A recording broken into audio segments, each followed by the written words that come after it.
Welcome back, everybody. Courtside in the field house one more time here today. Charlie Chitwood joined now by Jarrett Von Rosenberg. Coach, you got a whole lot of things out of this ball game, but first and foremost, a 130-53 win. What did you see? What did you like? Well, I really liked, I think we set some school records, but I really liked our assist numbers and our blocks.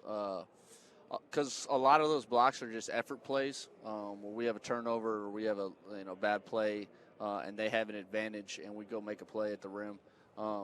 So effort, I think, leads to a lot of those. And then when you got 36 assists, you're really sharing the basketball and you're making the right play and playing how we want to play. You've seen some pretty good teams come through here, and you've seen these kind of before the holiday thing kind of games. But you'd never seen a team of Lions with 36 assists or with 18 blocks. That's pretty cool records to get set today, huh? Yeah, it's good because, an empty gym, just the nature of it's Christmas, all the kids are gone, and 11 a.m. game. It was supposed to be a doubleheader, then it ends up not being. But to find the own energy in the group that's really good because it's easy to come out flat and get anticipating going home for Christmas versus handling business, taking care of business, and then we can go home for Christmas. And you got to let everybody that was available get a shot at helping out on this one ahead of Christmas. What did you think of the play of your bench? Well, you shoot 70%. You just look at everybody. Everybody scored, and everyone shot a high percentage. That means you're taking really good shots, and that kind of goes back to the point of if you have 36 assists, that means you're probably shooting the right shot that we want to shoot.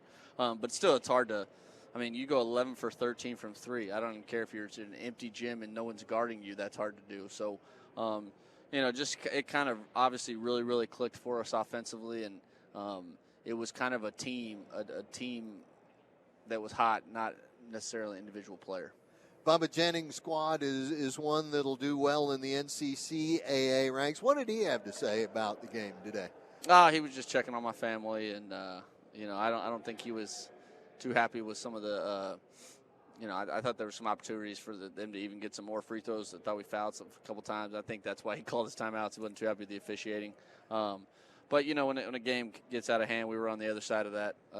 Recently at SMU where we just couldn't get anything going, and they were just everything they threw up was going in. So we've been on the other side of that too. So we got to, I thought our guys handled it really well.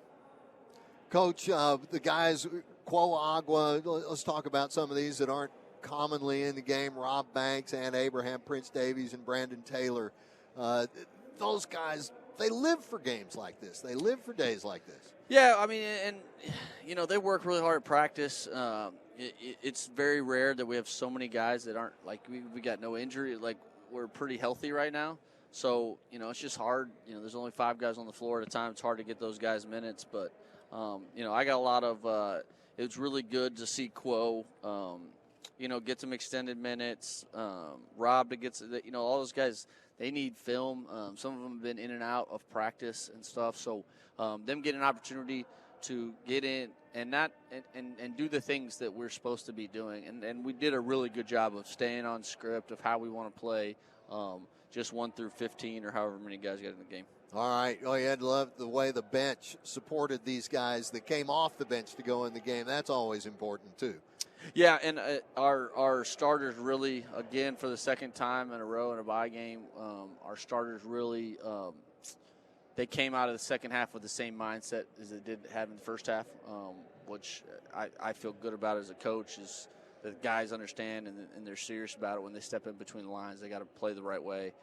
So that was good, and then you're able to, get everybody. Trying to get everybody double-digit minutes, and obviously Brandon was the only one that didn't right at 9 minutes and 24 seconds. All right, Coach, so now you talk about switches that you want to throw. What do you got to do to start getting them ready for TCU, and then a few days after that, the Southland Conference? A lot of work. January is a really good opportunity to take a step as a group because you get to come back and really practice where you're not in school. Guys can get in the gym. There's not a lot going on when students aren't around here. They can just focus on basketball. So when we get them back here, we got to ramp it. We got a 9-day break, so it's a pretty good break. We got to ramp up our conditioning, get up and down a little bit, and make sure that we get our wind back under us. And then we got to just continue to get better. You say what you will about this game, but you can show that you can show plays that that work and actions that work and how we want to do things. So we'll reinforce those. And the only thing on here that I circled it's a great looking stat sheet, but we gave up 18 offensive rebounds. And again, so I praised our effort on 18 blocks. There's a lack of effort or attention to detail to give up 18 offensive rebounds on the same token. All right, Coach. I know that it's one game at a time, every year, every team, but you're coming up close on that conference opener is going to be against McNeese. It'll be here. You're hoping to get a really big crowd for that January 6th game, but they're the conference favorites. Yeah, no, it'll be a tough task. I've watched them a little bit in passing, but I haven't dove into them yet, obviously, because they're not up on our schedule yet. But we'll dive into them over the break, and just you got to win your home games. So I know they're a good team, but we got to find a way, any way we can, to win when we're in the field house. All right, Coach. Thank you so much for coming over. Afterwards, Merry Christmas to you. You got it. Happy holidays, everybody. Merry Christmas, and everyone be safe. Go Lions. All right, go Lions, Sarah. They did good today.